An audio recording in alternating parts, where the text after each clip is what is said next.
Welcome to the Stay or Go podcast, where we're changing the dialogue around divorce so that no woman ever stays in her marriage out of fear.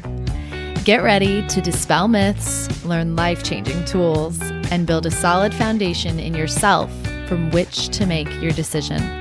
And now your host, me, Britta Jo. Hey guys. Oh my gosh, I can't even with how excited I am about this first episode of the Stay or Go podcast.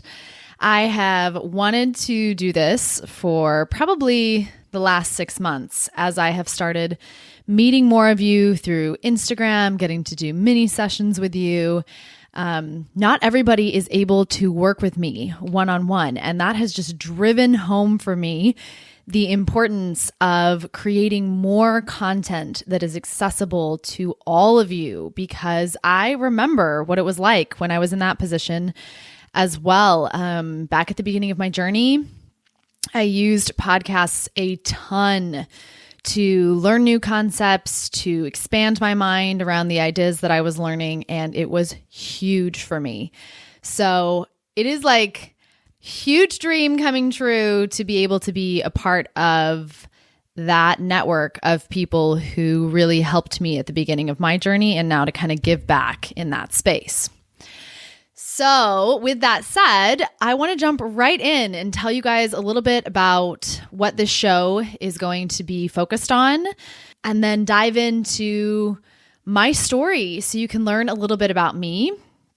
And then at the end of this episode, I want to leave you with a powerhouse insight that's going to help you get some mind-opening perspective right now, today, and hopefully create just one of those small breakthroughs that I'm so big about. It doesn't take a long time to get breakthroughs. They can happen in a moment with just a new thought.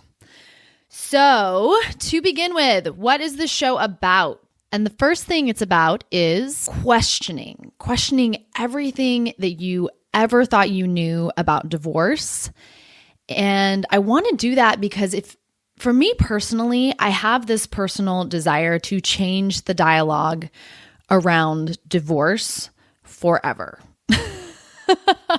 Sounds like a big goal, but I am determined to be a part of this shift because I really feel like for too long, we have been sold the message that divorce is to be feared, and if you go through with it, you should be shamed. I know the culture that I was raised in was very pro-family, very anti-divorce, and where that left me when I got to the point in my marriage where I was considering divorce was feeling totally disconnected, trapped, very afraid.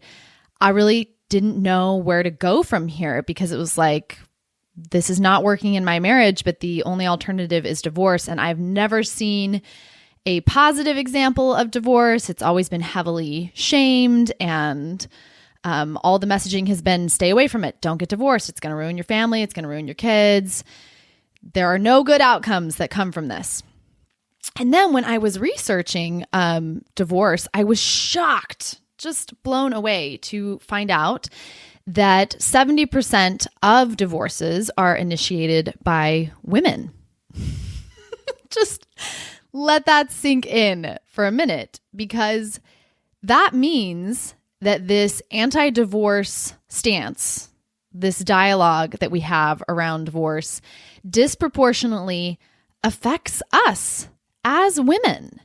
And I am not okay with that. When I found that out, that was like what lit the fire for me, of knowing as women, we are the ones that typically 70% of the time are the ones initiating the divorce.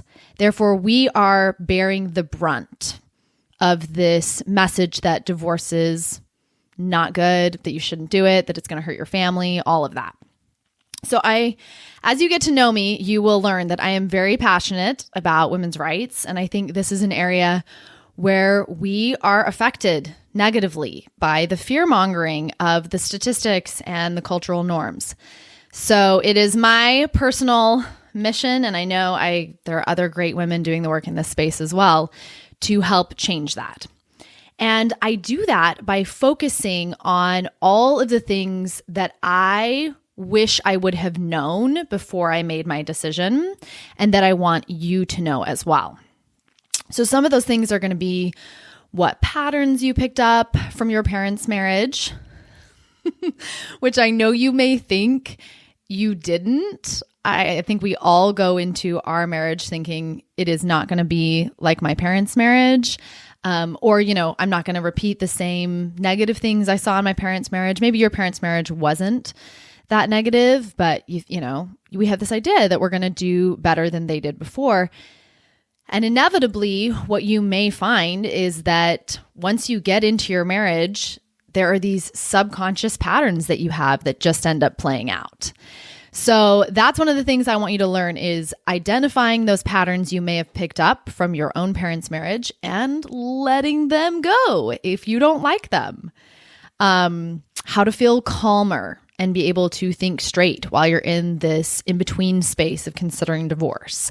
How to love yourself so deeply and know what you want and get clear on it so that you can make a decision and stop spinning out in this in-between space for years.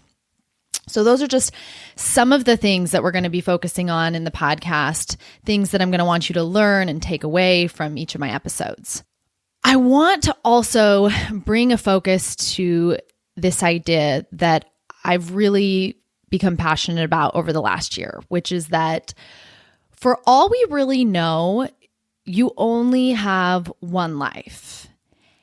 And if that is the case, I want you to live it all in instead of staying stuck in indecision.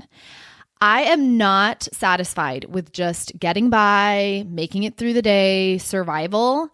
I want you to love your life. Doesn't mean it's going to be perfect. That is not what we are shooting for. I am definitely anti-perfectionism, being a recovering perfectionist myself.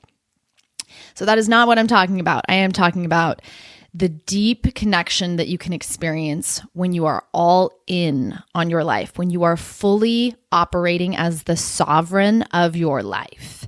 When you realize, I am an adult, this is my life, I get to choose how I want to spend it. So with that big ambition that I'm, calling on you to embark on with me of stepping fully into your life, who the hell am I? Who is this person? So I want to start and tell you a little bit about my story. I was raised in a very religious household. It was pretty much, my religion was like my whole identity. I really associated with that being who I was. And within that religion, there was a very narrow expectation for women's roles. And we even had a document where our roles are kind of outlined, and the role for women is to be nurturers. And I never questioned that growing up. I really put a lot of faith in my religious leaders, in my parents, that they knew what was best for me. And I really never let myself ask, what do I want? And never let myself dream big. I was just like, okay, I'm going to be a mom and a wife, and that will be totally fulfilling for me because everybody's telling me it will be. So we're good. And I absolutely went and did that. I went to 1 year of college, and I was young going into college. I was 18. So I came out of that freshman year of college and I got married right after I turned 19, which just sounds insane now when I look at my younger siblings who are 19 and 20. But that is what I did at the time. And I went through 12 years of marriage, lots of ups and downs. Ultimately, and I'll do an episode on this later on in the future where I talk about how I've made peace with my past. But I had 12 years of marriage, 3 kids. We basically were living my dream life in Texas, and had the home, had the pool, had the horses, things I had just dreamed of when I was little. And it looked so beautiful on the outside. Like, I think any of my friends at that time would say it just looked perfect. We looked really, really beautiful on the outside. And ultimately, I woke up one day and realized I was just incredibly depressed. And I had to be honest about the fact that I just didn't want to go on any longer. And there was so little left of me in my life at that point. I was incredibly good at making everyone else happy. I was giving all of my time to my callings and my religion, to taking care of my kids, to taking care of my husband. And I didn't realize it at the time, but I was doing all of that at the expense of myself. I was living a life that was completely devoid of me. So what woke me up to that was I didn't like who I was with my kids. I was angry almost all of the time, and the rest of the time I was really depressed. And I knew something had to change. So I got really lucky at that time. I wouldn't even say it was luck. I definitely believe in the universe sending things into your life at certain points. And I had a couple friends who had told me about a therapist that they had been working with. And thank goodness I was brave enough to go to her and be like, I need help. So I started therapy in February of 2017. And through that process over the next 2 years, really came back to myself. I mean, I look back on where I was at 3 years ago, and I was so far away from any kind of connection with myself, just, following the plan, doing what people told me to do, kind of living most of my life as a chameleon. What do you want from me? Oh, I'll do that. What do you want from me? I can change to do that. So over that process, came back to myself, changed my relationship with my mom, ended up realizing that my religion was not a good fit for me. And all of that kind of came to a head in February of 2019 when I ended up filing for divorce. Me and my ex-husband ended up using lawyers, and it took us 7 months. So we were able to finalize our divorce in September of 2019. And during that process, my best friend, who I will definitely be bringing her on the podcast in the future, because we have so many awesome discussions together, and I want you guys to get to be a part of those. But her name is Kelly. She went through all of that with me. And at that time, she introduced me to the Life Coach School podcast and ended up becoming a coach at that time as well, and coached me through my divorce. And it was mind-blowing. The things that she did for me during my divorce were instrumental in me coming out of my divorce in the beautiful way that I did. And that's how I knew, firsthand experience, okay, this works. And at the end of my divorce, I as well signed up to go through coach certification, certified as a coach in March of 2020. And I have been coaching women considering divorce ever since that. So that amazing journey for me of the 2.5 years of therapy and coming back to myself and then becoming a coach was just life-changing. I mean, Kelly can attest because she was there for all of it, but I am nothing like the person I was 3 years ago. My life has taken a complete 180. And I actually, the other day on one of my messages from my sister, I've just been down visiting them in New Mexico, and she said, your divorce was the best thing you ever did. She's just seen in me how much it was the right choice for me. And I have stepped so beautifully into my life now. And I recognize that that has come from all of the work that I did in therapy, all of the things that I learned from the books that I read, going to coaching, becoming a coach myself, and now getting to work with the clients that I work with every day. So knowing that I have all of that knowledge, all of this experience, and that I'm gaining more of it every single day working with my clients, I saw a podcast as the perfect avenue to be able to really start sharing that, giving it to more of you that may not be able to work with me one-on-one. So I'm really excited to be able to invest in this resource because, what I would have given to have had this back when I was going through my divorce at the time. So I work with my clients currently one-on-one, and I really just am passionate about being able to expand the impact that I can have because there's only so much of me that can go around. And the more that I work with my clients and just I fall head over heels in love with them, I realized like we as women are powerful and vibrant and deep. And so many of us are being sold short. We have been given a blueprint for our lives that is too small for what we actually are. And I saw it in myself and I see it in my clients over and over that when we live in this way, our soul dies. And I want to be a part of helping that happen less and less as we go on. I want this podcast to give you the tools to understand why your marriage is where it's at. And if you are not happy with it, to start making changes. So a little forecasting of what is to come. There are so many incredible topics that we're going to end up covering here. From how I want you to think about divorce differently and why all the fear and shame of it actually hurts families rather than helping them, to why you're staying confused and how to stop people pleasing, why I think we need less shame around affairs, how rom-coms totally screw your brain over, what to do if your spouse wants to work on the marriage, but you're done, and so many more. But since you are listening to this first episode, I want to get you some help right now. And the very first thing, if there's nothing else you take away from this episode today, it's going to be this. The very first thing I want to tell you is that if you are unhappy in your marriage, you do not have to stay just to protect your kids. I am going to give you permission right now to let go of the fear-based narrative that we have all been sold about how divorce is terrible for families and children, and instead open yourself up to the possibility that things can absolutely be better after divorce.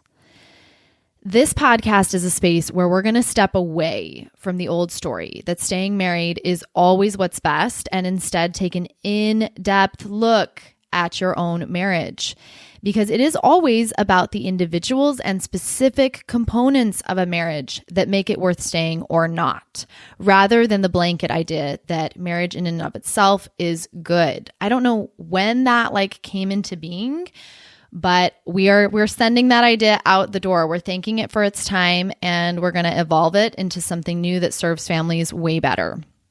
So I am not here to support institutions, pieces of paper, or ideologies. I am here to support you.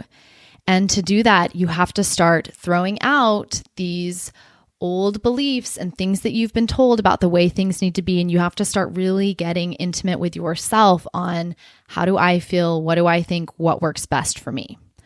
So the concepts we're going to be talking about are going to open you up to either changing your marriage drastically and building a new marriage that you love with your spouse, because this is not about going. This is about staying or going. For some of you, I have clients, about half of my clients stay and half of them go.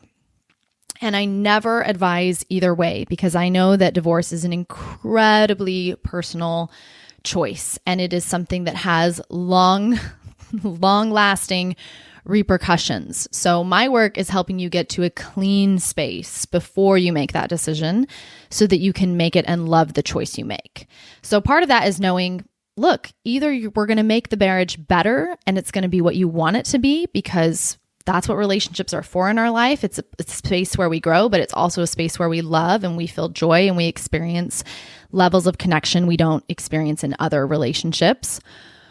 Or we create the foundation that you will need to end things and move forward into that future filled with everything you love. So if this sounds like you, and if you are ready for this journey and you have just been waiting around for someone to show you the way, then I want you to click subscribe and let's do this together. I firmly believe that if you found me, it's exactly where you're meant to be, right here, right now. And I will tell you, I know myself. And there is no one else out there who's going to say what you need to hear in the ways that I will. I'm a little irreverent. I'm a little spicy. You're going to get some cuss words, and you're going to get loved like nobody else will love you. The relationships I form with my clients are unlike anything else. And now you get to be a part of it too. We're about to become best friends, and you will have someone on your team and in your ear who sees how strong and beautiful, like you are stunning and deep and grounded and solid. I see those things in you. I will always question your stories and self-imposed limitations, and I will never let you settle for a life spent half-lived. I seriously can't wait to see you every Tuesday morning. Go ahead and click subscribe, and let's do this. I will see you next week.